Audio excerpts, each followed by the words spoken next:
So here is a question.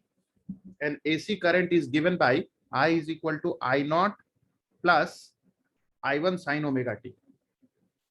Find its RMS value.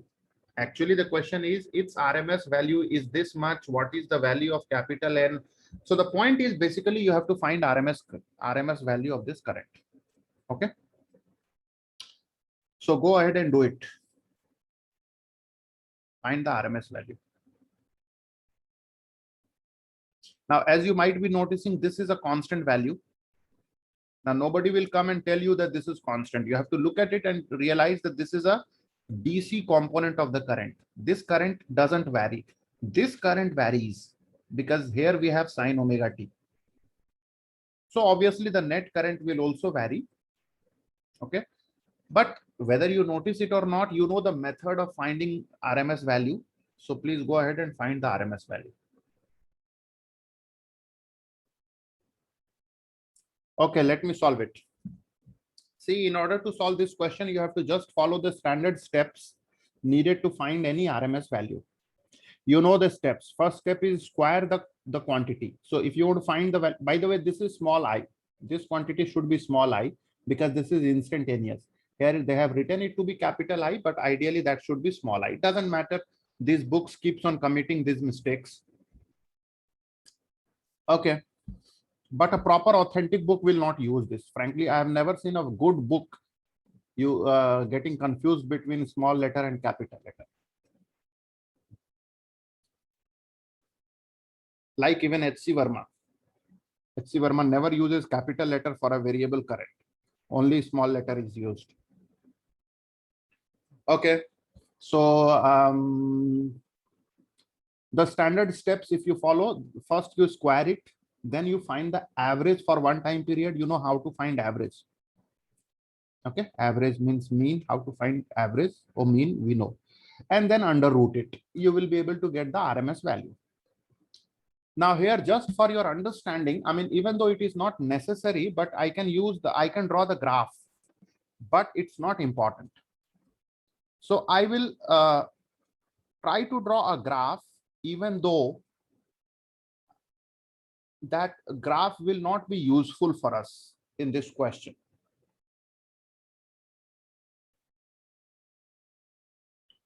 So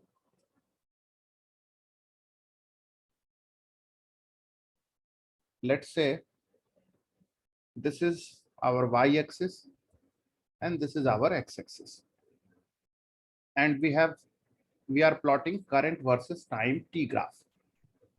Now, if this constant component was not there, forget about it. Suppose this was not there, then you know that the graph would look like this. Okay. So if this is not there, then the graph would look like this. Let me, so this is pi by 2, this is pi, and this is 3 pi by 2, and this is 2 pi. So it goes to this level over here, and here it comes to this level. I am basically trying to draw a sinusoidal graph.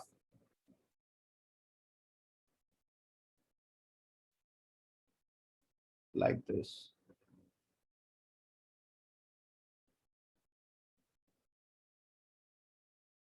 Okay. Now I can copy this and paste it if you want. So I can copy and paste it just to complete this for one more. What happened? Why did it suddenly become so small? Okay, okay, okay, sorry.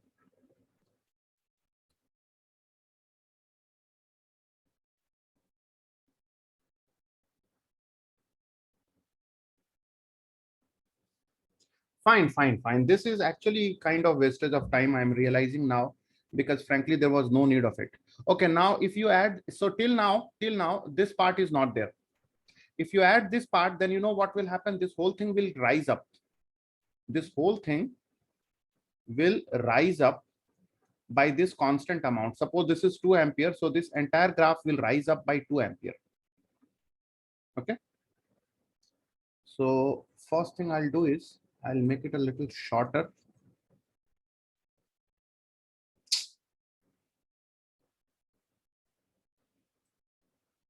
Oh my God.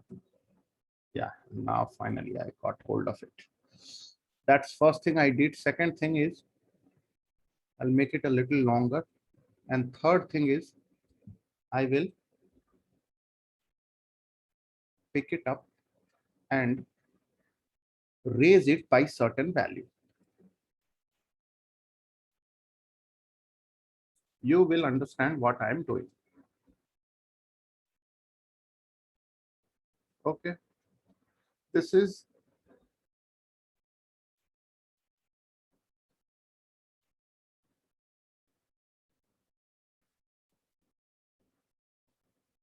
okay. Okay. So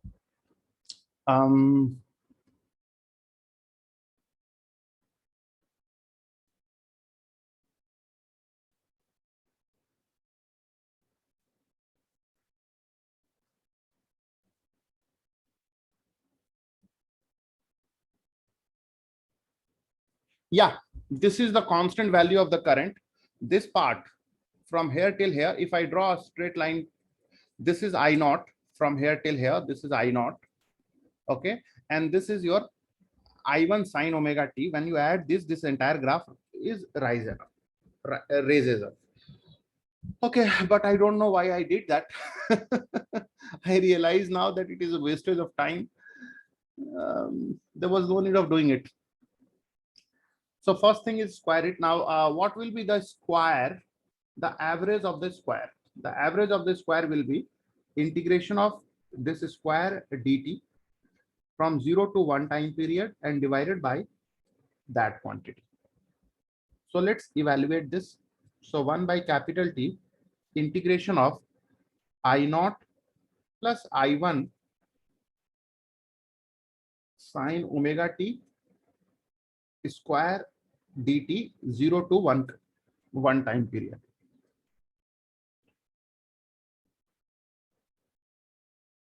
So this, by the way, you know the meaning of this symbol. It means average is 1 by time one time period. And now you have to, there are two ways you can consider this to be your z. So then you'll have z square and you convert like we normally do in our mathematics. So let me do that. Let me consider I naught plus I1 sine omega t as our z. Then, oh no, there is I1 here. By mistake, I wrote I naught. Okay, and then we'll find the differential. The differential of this will be 0, and this will be I1 omega cos omega t dt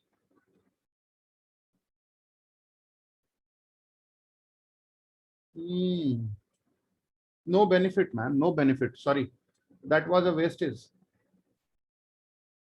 Oh no, no benefit. I mean, complete wastage. There was absolutely no benefit of this because you won't be, if there was a cos omega t written here, you know, then we could have done this. So it is a complete wastage again. So I will have to expand this. There is no other way. A square plus b square formula. So I naught square plus 2 I naught I1 I naught I1 sine omega t. So a square plus 2ab plus b square. So I1 square sine square omega t dt from 0 to capital T. So there are three terms. So first is I naught square will come outside and then integration of dt is t. Okay, I have not put the limit yet. Plus here 2 I naught into I1 will come outside. Integration of sine omega t is minus of cos omega t divided by omega. Okay. Okay. And then here I'll put 0 to capital T, and plus here this term is slightly more difficult to integrate because there is a square term. So I'm not integrating it as of now. I'll integrate it in the next step. So I1 square sine square omega t dt. I hope you understood what I did. See, there are three terms, this term, and this term. Now this term is the extremely easiest term to integrate because this is simply I naught square dt. I naught comes outside, integration of dt is t. So I did it instantly. Similarly, this part, this is also extremely easy to integrate because there is no square term. This is a constant term. This comes outside, and then we have integration of sine omega t dt. Integration of sine omega t dt is minus cos omega t by omega. So these two terms have been integrated, but we have not put the limit. So that is why I have put the limit here. I have written the sign of this. This term I haven't integrated till now. I'll integrate it in the next step. Okay, fine. 0 to capital T. So 1 by capital T, and by the way, you know capital T is 2 pi by omega. Okay. Now upper limit is, in place of small t, you will put capital T. And the lower limit will be 0. So I'm not writing that. Plus here 2 I naught I1, or in fact this minus sign. You see this minus sign? So this minus sign, I'll bring it outside. And by omega also I bring it outside. So now here you have cos omega t. So cos of omega capital T minus cos of 0. Okay. Actually, this will be 0. This integration will be 0. Because you know cos, what is the graph of cos? It will start from here and it will go up to this point, and one cycle is complete. This is time 0. This is time capital T. One cycle is complete. If you find area under this graph from here till here, this area is positive, this area is positive, but this area is negative. And the entire area will actually come out to be 0. So I should have, or I could have instantly written that this integration after putting the limit will be 0. But I did not put that. No problem. Anyway, this will come out to be 0 because this will be 1 and this will also be 1 because this will be cos of 360 degree or 2 pi. And cos 2 pi is 1 and cos 0 is also 1. 1 minus 1 is 0. Okay, don't worry. So these two parts are done. Now let's come to this third part. You know, here I can save a little bit of time if you want, because this type of integration we have done. But if you don't want to save time, no problem. Then we will do this integration once again. How? We will first of all get rid of this. We will write this as 1 minus cos 2 theta by 2 formula. You know, 1 minus cos 2 theta by 2 is nothing but sine square theta. Of course, in place of theta, what will I write? I'll write omega t and dt and 0 to capital T. Okay. So 1 by capital T. Here you have I naught square capital T and minus, you realize that this is cos 360 degree because capital T is 2 pi by omega. So 2 pi by omega cos 2 pi is 1. Okay. So I'll do one thing. I'll write here that actually this part is nothing but 2 pi. So 2 I naught I1 by omega, and this is 1 minus 1. 1 minus 1. Because cos 2 pi is also 1 and cos 0 is also 1.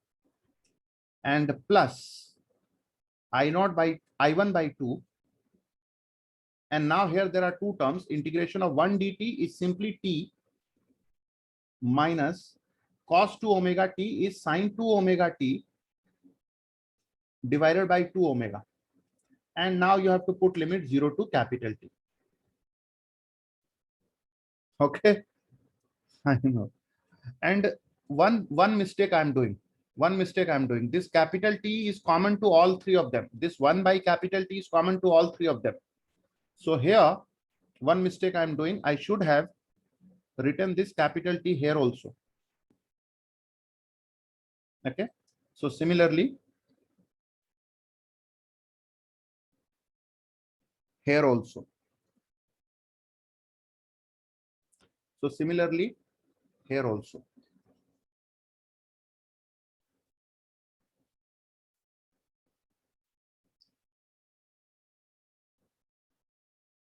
Okay. Fine. This got cancelled. This is anyway 0. So this is I naught square. And then plus I1 by 2 capital T. Now here I'm going to put limit. In place of small t, I'll put capital T minus 0. So that will be capital T minus 1 by 2 omega is common. Sine of 2 omega capital T, upper limit, minus sine of 0. Is that fine? Okay. Now what about this angle? What about this angle? How much is this angle? Well, 2 omega, and capital T is 2 pi by omega. Omega got cancelled. So 4 pi. So this angle is 4 pi.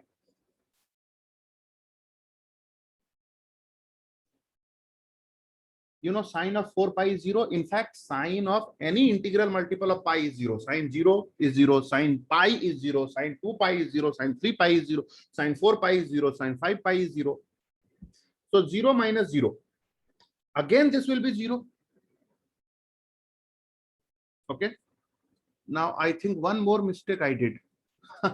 I'm committing too many mistakes, man. See, there was I1 square, and here I forgot the square term.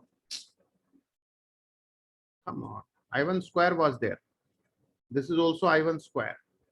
This is also I1 square. How did I realize that there is a mistake here? Well, because the dimensions were not matching. This was current square while this was simply current. That means that there was definitely a mistake done above, somewhere above. Okay. Okay. So you get I naught square plus I1 square by 2 capital T into capital T minus 0. Because this is 0 minus 0, So basically I naught square plus I1 square by 2. Because this capital T will get cancelled with this. So till now what we have found? We have squared and average. The average of the square, the mean of the square we have found. It is I naught square plus I1 square by 2. But now you have to find IRMS. Now here there is no need of writing RMS, but today I'm writing it. It will be now finally under root of this.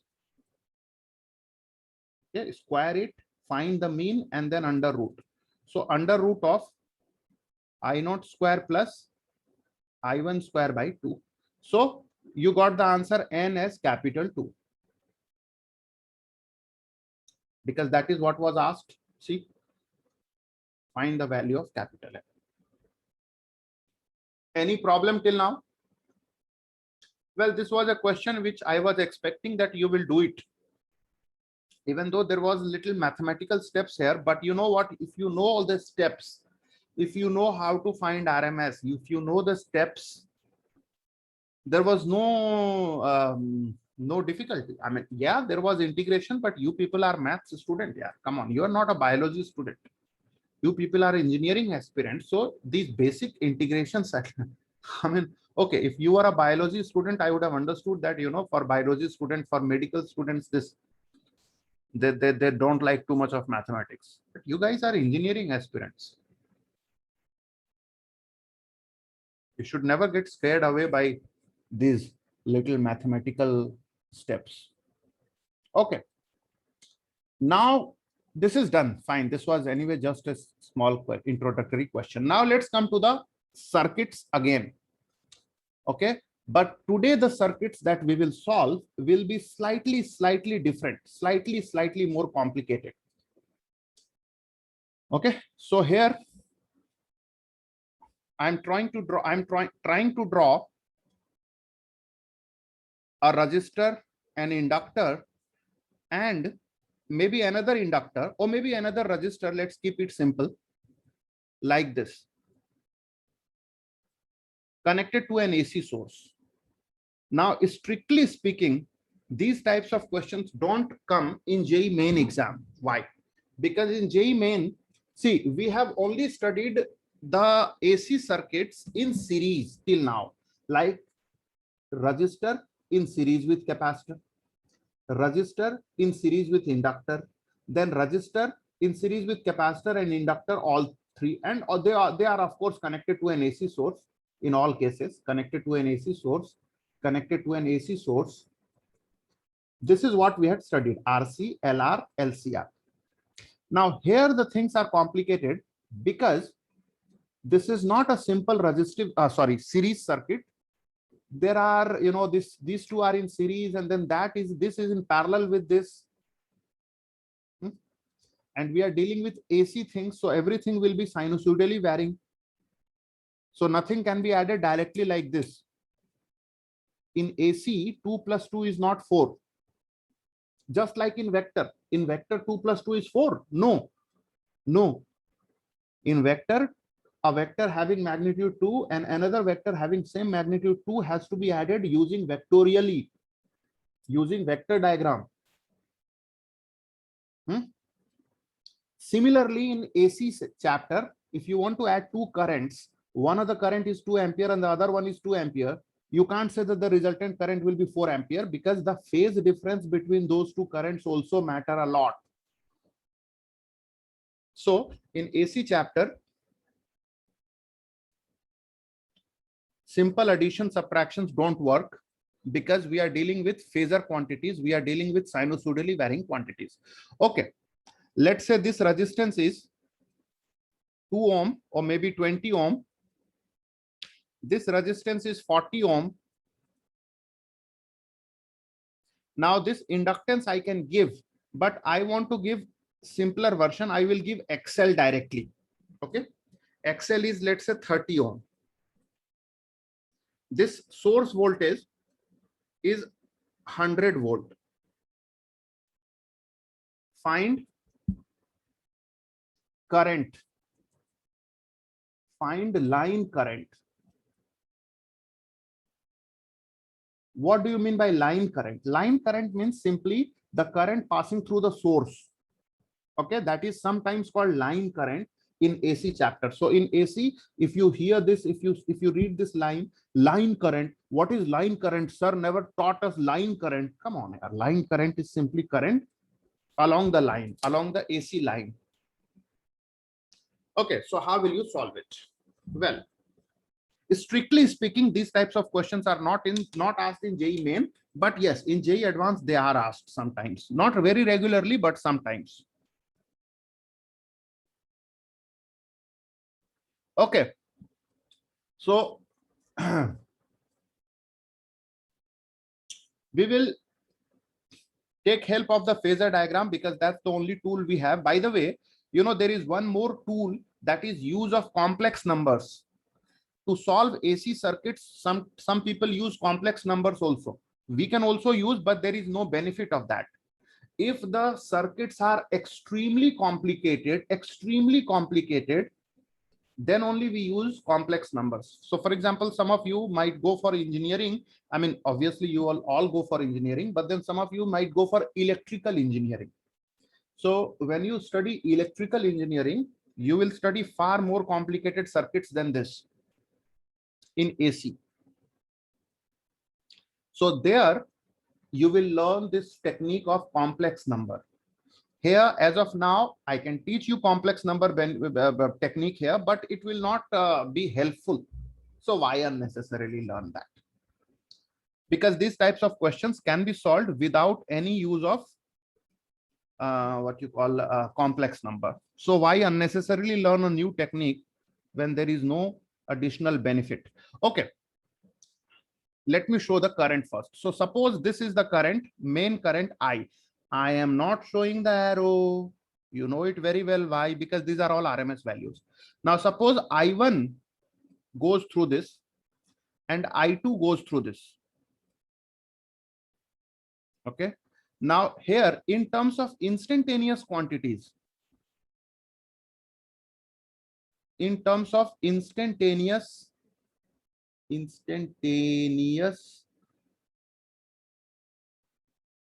quantities, can we say this I is equal to this I1 plus this I2? Yes. Kirchhoff's current law, because junction law. Here there is a junction. Some current goes this way, some current goes this way. So obviously the net incoming current should be equal to the net outgoing current. That's true. But in terms of RMS quantities or peak quantities,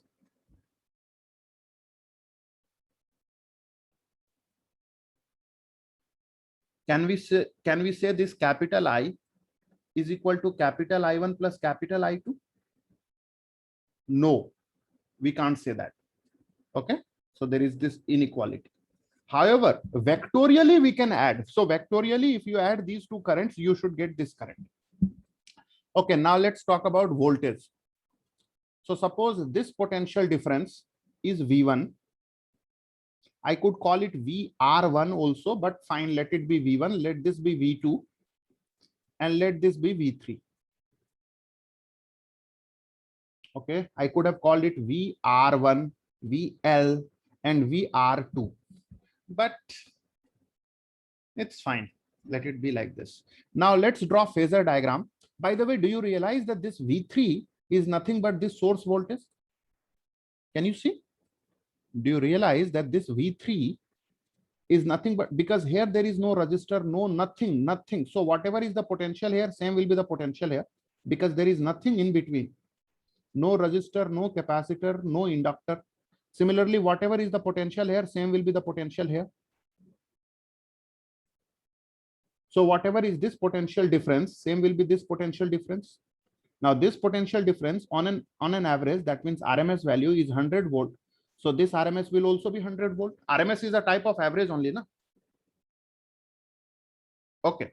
So we realize that actually this V3, even though we have given it a new name, but it's nothing but, just a moment.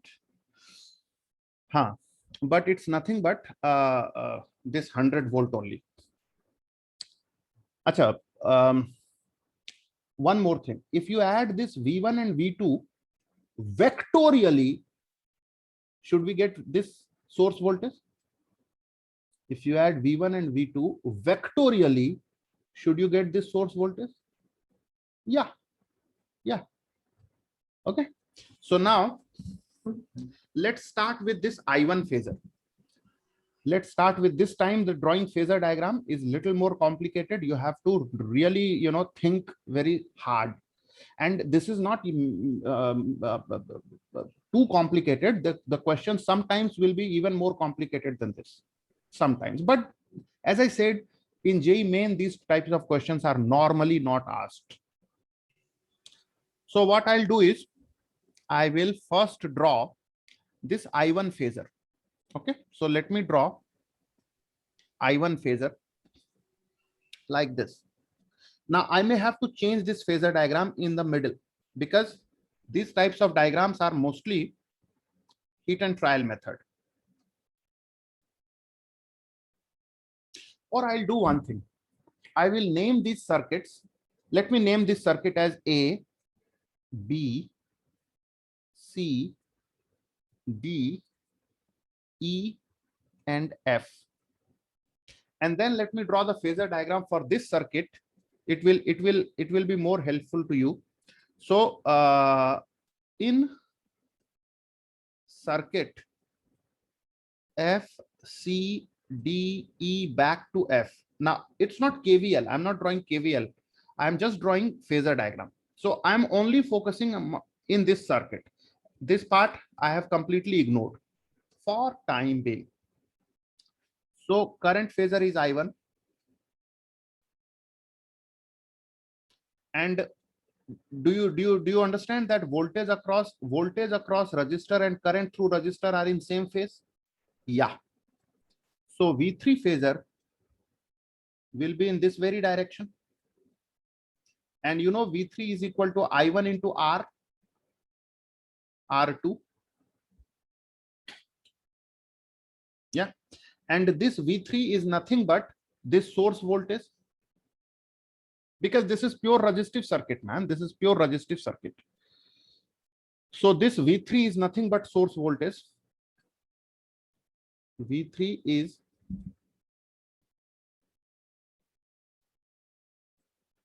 nothing but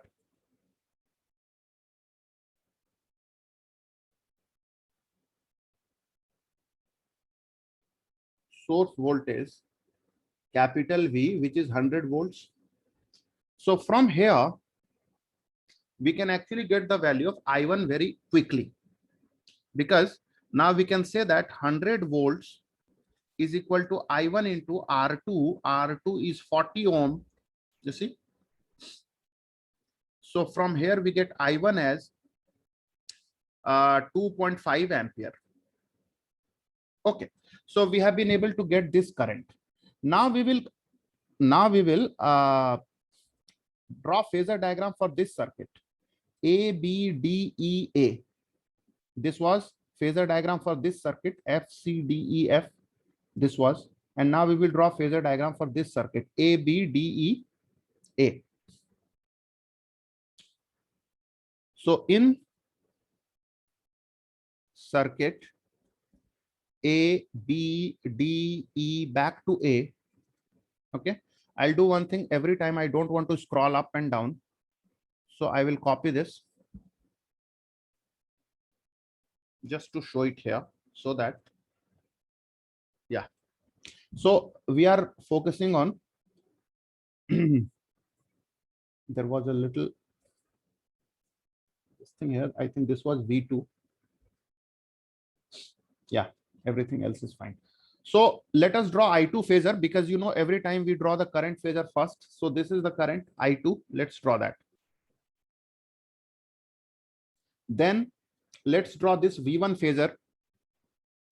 Now this V1 is simply voltage across resistor, and we know voltage across resistor and current through resistor are in same phase.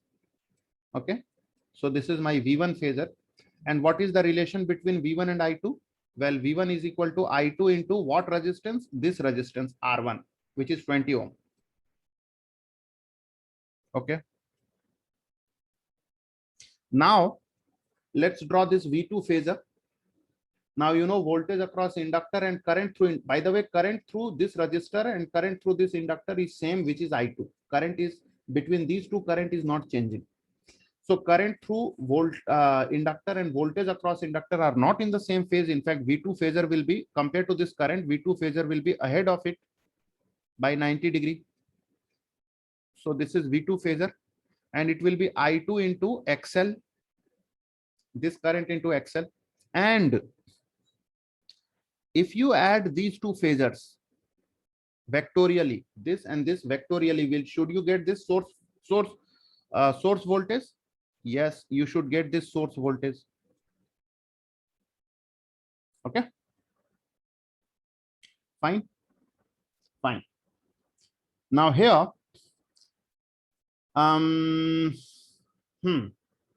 this is given to be 100. Yeah, fine. You can actually find, you actually use this vector triangle. You can say V square is equal to V1 square plus V2 square. Now this V is 100. You know, this V is 100 volt. This is source voltage.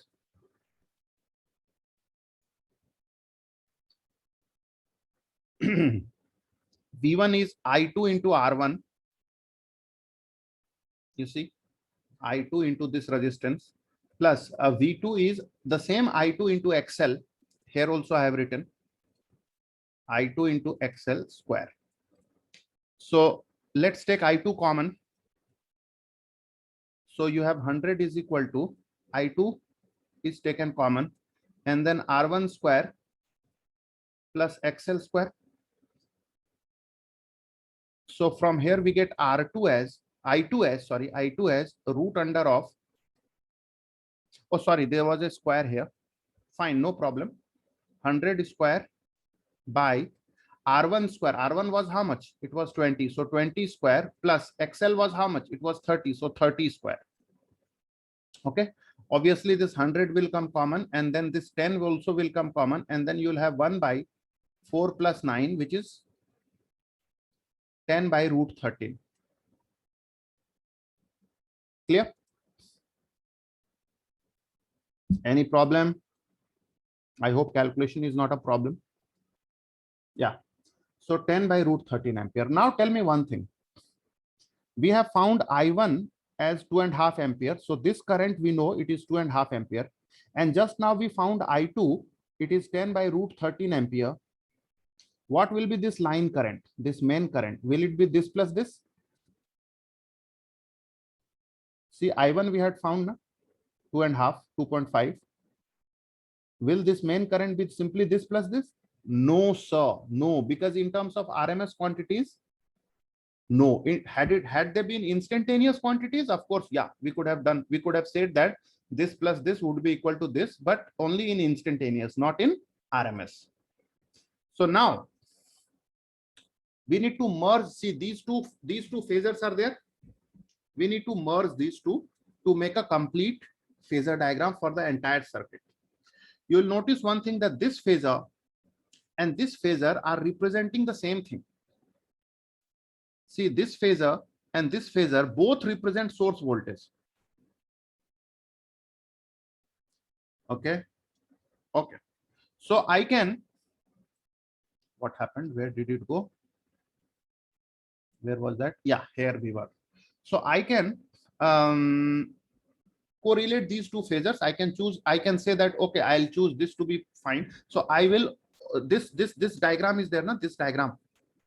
Okay. Let me select it. This phasor diagram is there.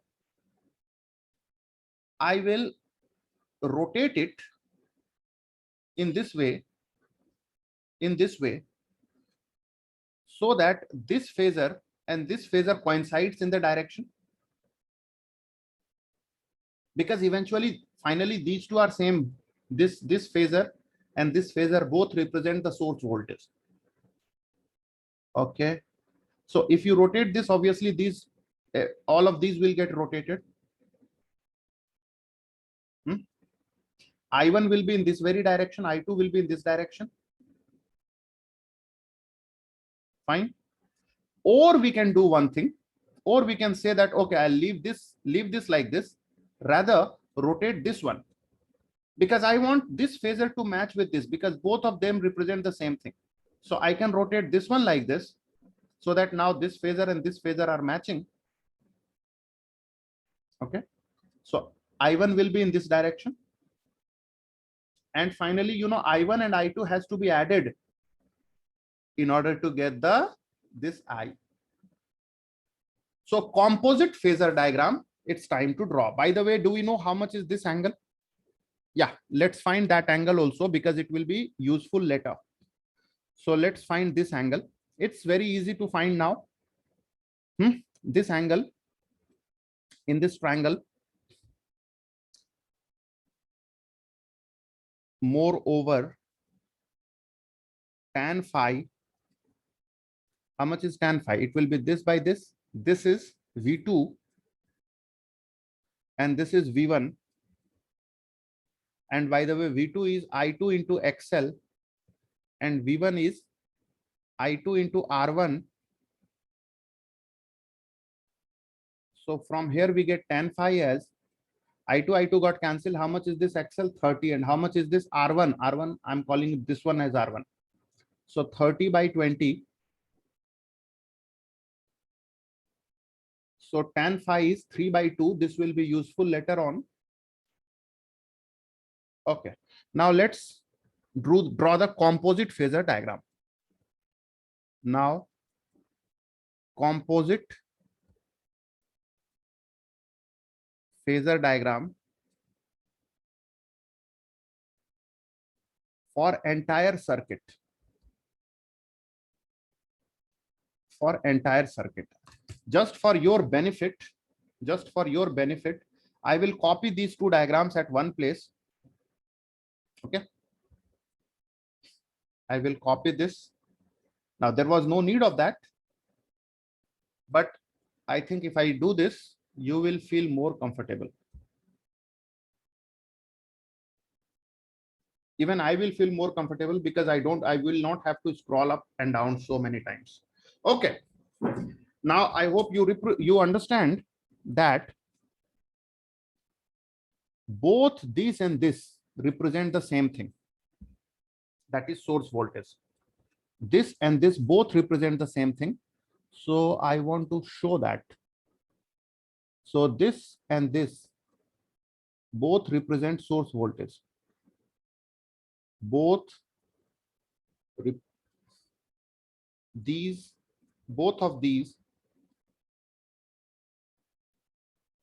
represent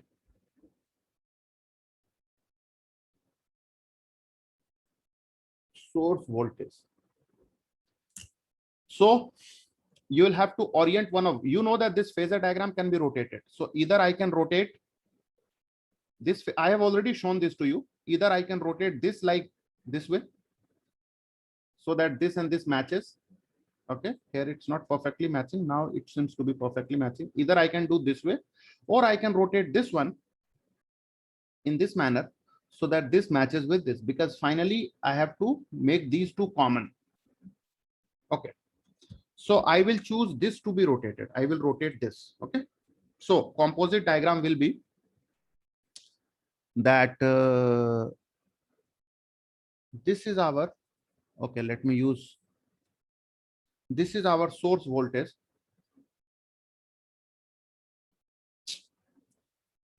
Okay. Yeah. This is our source voltage. Okay. This is V3 or V. Fine. And this is the current phasor I1.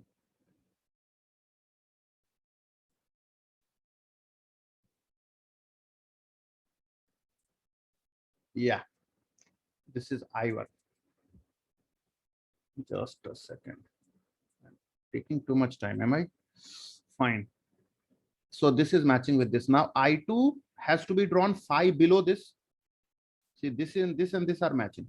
I2, as you see, I2 and V1 are phi below this. So phi below this here, I'm going to draw I2, and not only I2, I'm also going to draw V1.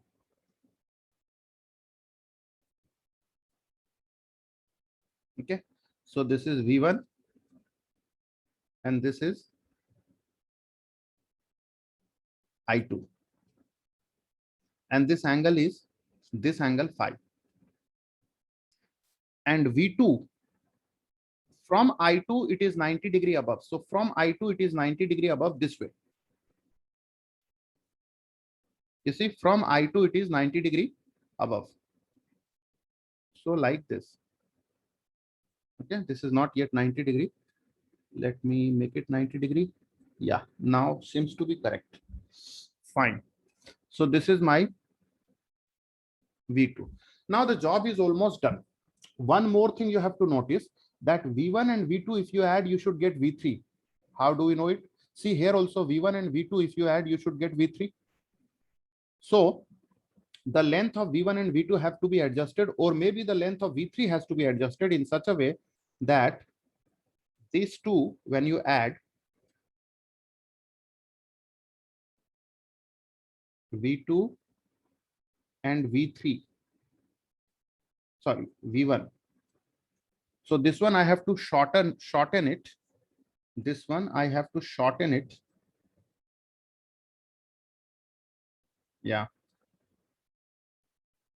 this way. And this one I have to elongate it just a tiny bit. Now the perfect phasor diagram is there. Okay, you have found this I1, you have found this I2, you have found, see, everything else have been found out. You have to find the net current. Net current will be the sum of these two. So you can again create a phasor to add. How will you add these two? To add these two, from here you will draw a line parallel to this, and from here you will draw a line parallel to this. Okay, and then this will be the net current, the line current I. If you look at this circuit, V1 plus V2 should give you V. Let me go back and check. Is V1 and V2 giving us V? Yeah, and that V is same as V3. Let's see. This V is same as V3. See, everything will match up now. Acha. Moreover, I1 should be in the same direction as V3. Let's see. I1 is in the same direction as V3. Okay. I2 should be in the same direction as V1 and 90 degree behind V2. So I2 is in the same direction as V1 and 90 degree behind V2. So see, everything will match up beautifully. And I1 and I2, when you add up, you should get this resultant current I. So I1 and I2, when I add up, I'm getting this resultant current I. See, is it easy or difficult? Students? Okay. Now, how to find this I? To find this I, main current or line or okay, I'll make it here. The main current, line current,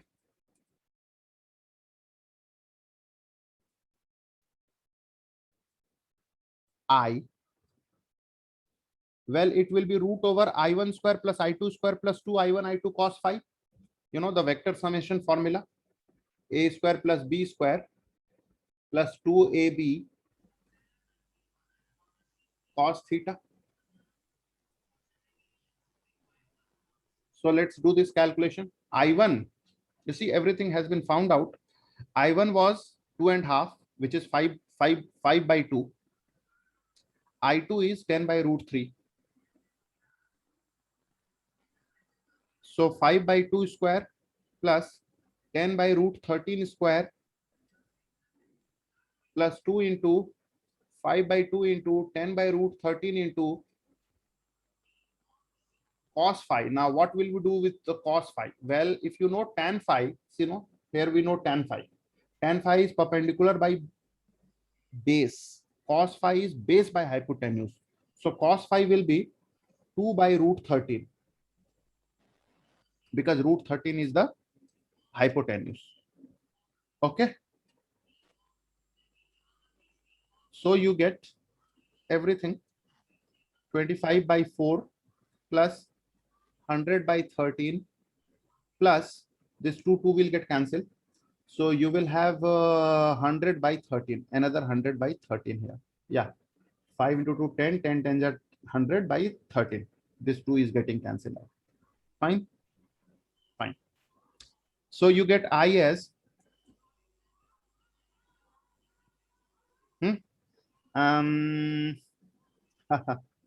yeah, 25 by 4 plus 200 by 13. Okay. Now you can add them if you wish, or you can leave it like this. So this is your solution. Any problem till now? Okay. Now one more. I know it is tough. I told you right in the beginning that whatever we will do today, it won't be very easy, but it is not that difficult also. So now I'll add a little more complexity. See, we had this resistance, this inductor. Now here we will add another resistor, and this time we will, last time there was simply a resistor, but this time there is another capacitor also. And now connected to an AC source. This AC source has a voltage of, just like last time, 100 volts. Okay, this resistance, I'm calling it R2, R1. This is XC and XL.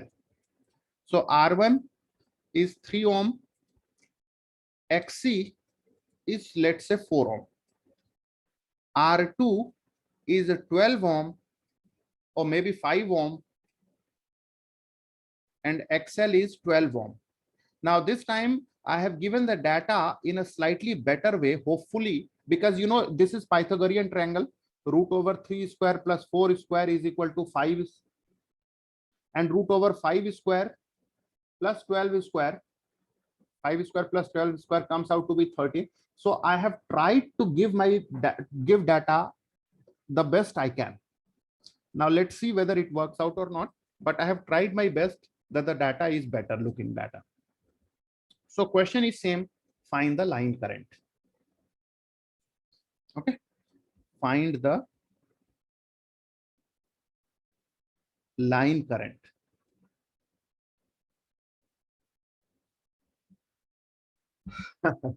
Okay, in your exam, if you are an average student, the moment you see such questions, you should leave them, frankly, if you are an average student. If you are a good student, if you have done some practice with these types of questions, then definitely you should solve these questions. But for an average student, the moment you see this, leave them. Okay, so let's solve this.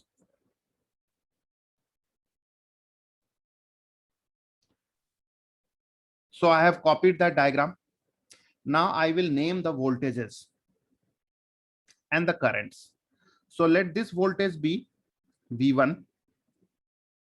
Let this voltage be V2. Let this voltage be VL. Last time I was calling it, V3 and all. I can call it V3, and let this voltage be VC. Now let this current, main current, be I. This current is I1, and this current is I2. Now you know that vectorially I1 plus I2 is I vectorially, and vectorially V1 plus VC will be this V vectorially. Okay, not scalarly, not number wise. V1 plus VC will give you V, and not only that, V2 plus VL will also give you V vectorially. Okay, now let me name these points as, just like last time, A, B, C, D, E, F, and we will draw phasor diagram for this part, F, C, D, E. Then we will draw phasor diagram for this part, A, B, D, E, B, A, and then we will try to match things. If I add just one more register here, things will become extremely complicated. Yeah, seriously. But fortunately, that register is not there. Why? Because if you add one more register here, then this voltage, this potential difference, this voltage will not remain 100 volt, because there will be this IR drop here also. So if this doesn't remain 100 volt, then this will not remain 100 volt, this point F and C, and A and B will also not remain 100 volt. But here that is not the case. So let's draw phasor diagram for, okay, phasor for F, C, D, E, and back to F. So first we will draw this current phasor, I1 phasor. So let's draw I1 phasor like this. This is my I1 phasor. I have drawn it horizontally. Now V1 phasor will be in the same direction as I1 phasor. Okay, I'll use a slightly different color for V1 phasor. So this is my V1 phasor. Okay, just a moment. Yeah, this is my V1 phasor. Then VC phasor will be, compared to I1 phasor, VC phasor will be behind. So this is VC phasor.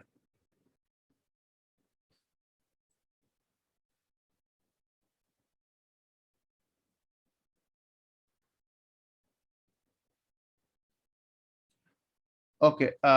Yeah, fine. It's not a problem, but I want to show this a little thicker. I hope I'll be able to achieve that. Yeah. Oh my God. Huh. Okay. So this is my I1 phasor. This is my V1 phasor, because you know V1 and I1 will be in the same direction. And this one I will elongate it a little more, because actually XC is greater than 3. You saw XC is greater than R1. So this length will be greater than this V1. So I can actually shorten this a little bit.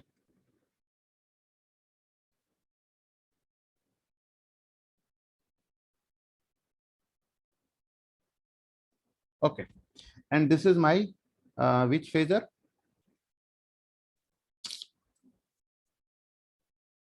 VC phasor. Okay, this will be I1 into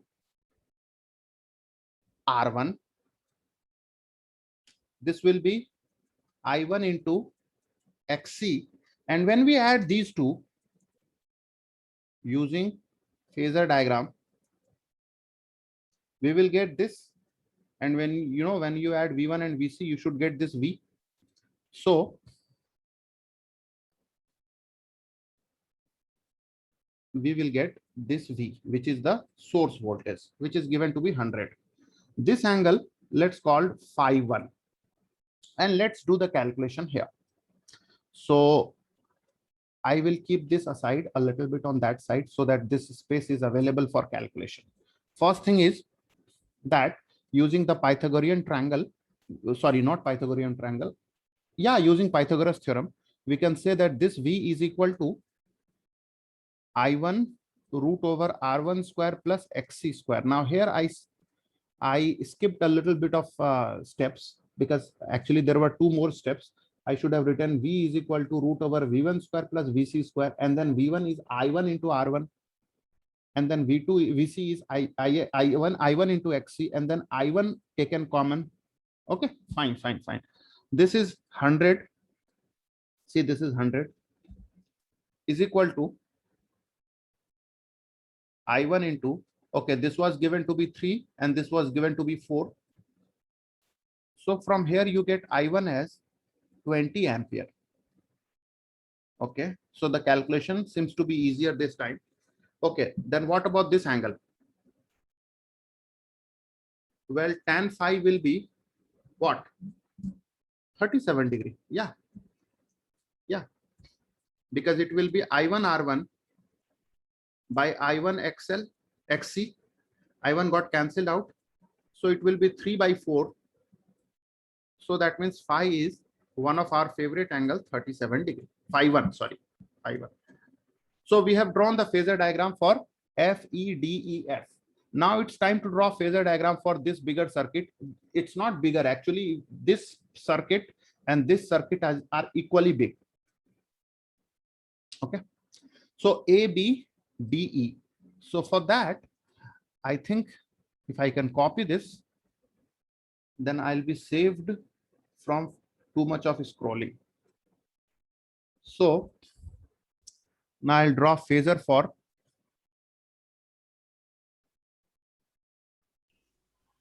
Sir, Yeah. 1 minute, can you scroll up, sir? I have a little doubt, sir.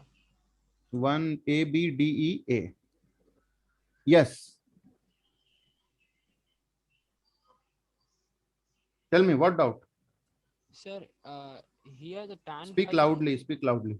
Sir, sir, am I audible now, sir? Hmm. Sir, here tan phi 1 should be XC by Okay.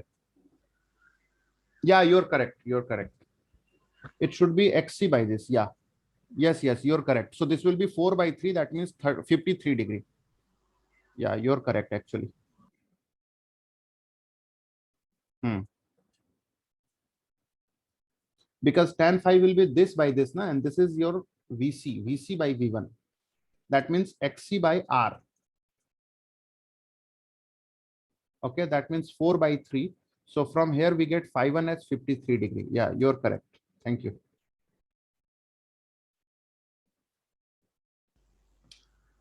Now we are looking at this A, B, B, E back to A. So first we will draw this current phasor, I2 phasor, because as I have always said, current phasor, we should draw the first one.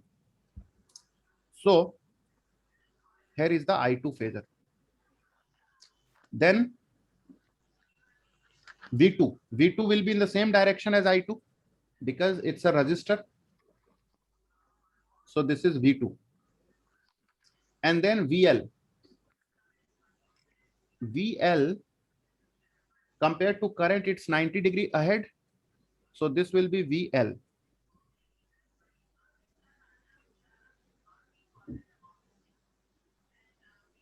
Okay. Now this time actually this VL, this is 12 and this is 5. So this is far greater than this. This is more than double of this. So in order to make this diagram a little, more to the scale, I'm going to shorten this part just a tiny bit. Just a moment to make it horizontal. Yeah. So this seems better. This is my, okay, this is my I2 phasor. This is V2 phasor, which will be I2 into R2. And this will be VL phasor, which will be I2 into XL. And if we add these two phasors, should we get this source voltage? Of course, because V2 and VL, when you add in them, you should get the source voltage. So this will be the source voltage. Okay, fine. Source voltage. Now let this angle be phi 2. So we'll do the calculation, the usual stuff which we did last time. So what calculation we will do? We will say, that first of all, let's use the Pythagoras law. So V square, or rather V, is equal to root over this square plus this square. I'll take I2 common. So I2 into R2 square plus XL square. Now this was 100 volt. I2 we don't know. And this is 5 square plus 12 square. See, 5 and 12, which will be 13. So I2 is 100 by 13 ampere. That's this current we have found. Now next is this phi 2. So tan of phi 2,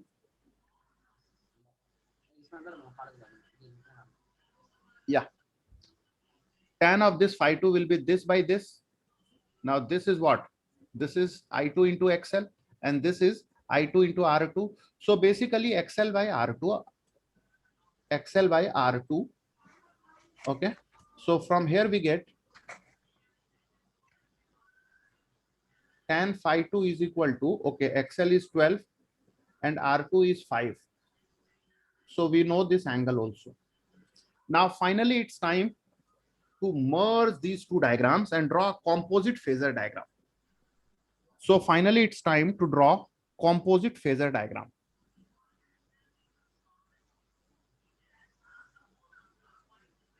Composite phasor diagram. To draw composite phasor diagram, I will bring both of these diagrams at one place because I have this great ability to copy and paste. So I'm able to do this in a better way. Otherwise, I would have had to draw these diagrams so many times. Okay, so these are the two.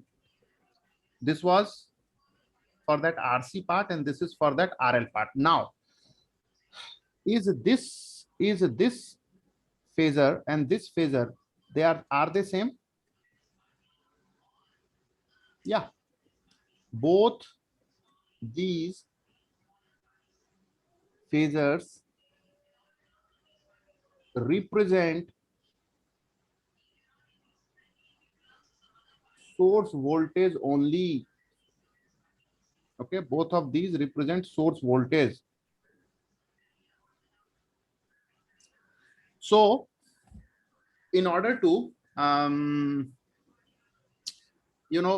make them, so I can actually rotate it completely that way or this way, or I can make this horizontal phasor. That's what I will prefer to do today. So I'll make both of these horizontal. Okay, like this. So this is my source voltage phasor. I have made them common. Now let's first draw this part. I1, can you see I1 is ahead of this V by this angle phi 1? I1 is ahead of this V. Yeah. So I1 phasor is ahead of this by 37 degree. So this is my I1 phasor. This is 37 degree. This is phi 1, but that is 37. Okay, I'll write phi 1. Now, whatever is the direction of I1, that is the direction of V1. So this is V1. And from here, 90 degree below is VC. So 90 degree below is VC. Seems to be correct. But when you add these two, you should get this V. So we'll have to adjust the lengths. Okay. I'll do one thing. I'll make it a little shorter because this is too big. I don't like it that big.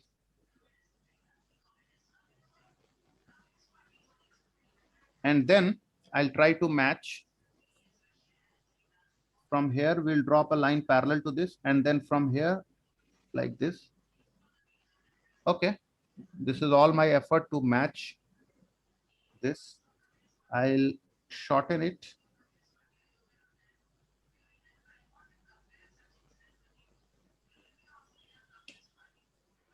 Okay, no problem.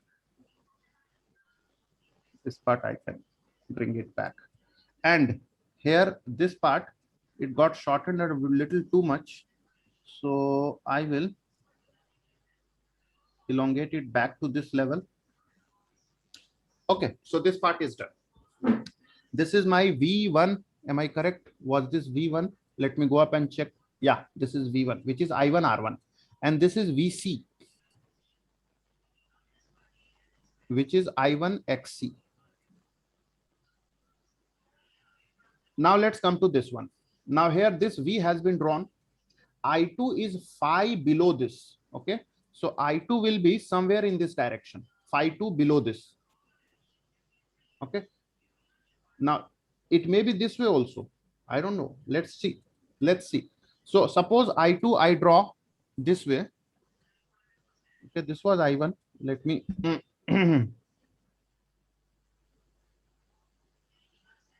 Suppose I2 I draw this way. And then I'll have to draw this V2 in the same direction, and VL will be 90 degree ahead of this. Now, when we add these two, you should match with this. Correct? Or not? Yeah.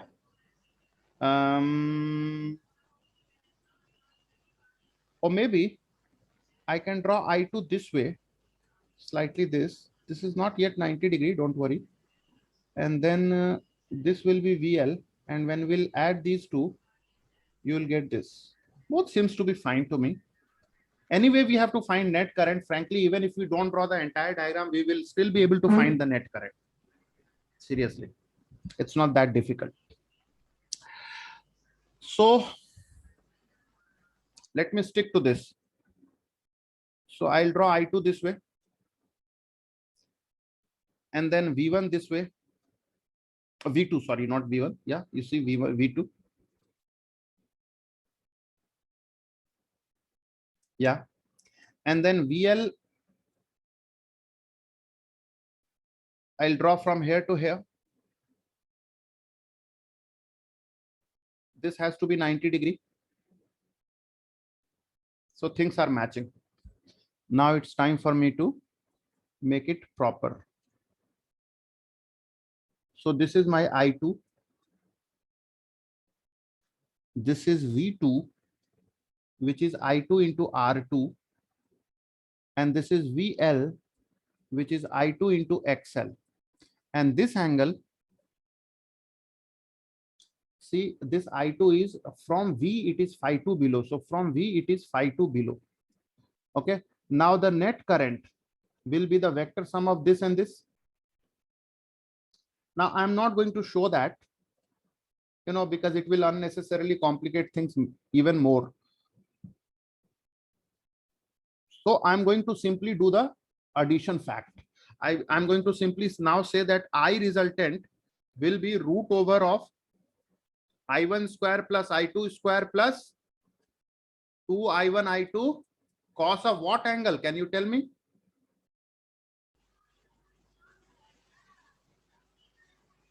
Can anybody tell me? See, we are adding this green phasor with this green phasor.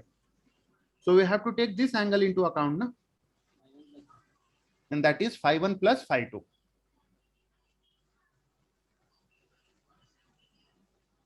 Okay, we are done. Such question we are able to solve. See, I1 was, if I am not wrong, I1 was 20 ampere. Okay, this angle was 53 degree. I2 is 100 by 13. So I1 was 20 ampere. I2 is 100 by 13 ampere. 2 into 20 into 100 by 13. And then here I'm going to use the addition formula cos phi 1 plus phi 2. I'll do one thing. I'll put that separately. So cos of phi 1 plus phi 2. We all know it is cos phi 1 into cos phi 2 minus sin phi 1 into sin phi 2. Now, phi 1 angle was 53 degree and phi 2 angle, well, tan phi 2 angle was 12 by 5. Okay. So phi 1 is not a problem because it is one of our favorite angles, 53 degree. Phi 2 is also not a problem because we know tan. So if you know tan, you can find sine. And not only sine, you can also find cosine. How to find sine? Well, this is tan is what? Perpendicular by base. And sine is what? Perpendicular by hypotenuse. So perpendicular is going to remain same and hypotenuse will become 13 because root over 5 square plus 12 square is 30. And cos will be base by hypotenuse. So cos of phi 1 means cos of 53 degree. Cos of 53 degree, 3 by 5. Cos of phi 2 is 5 by 13 minus sin phi 1, sin 53 degrees 4 by 5 and sin phi 2 is 12 by 13. No problem.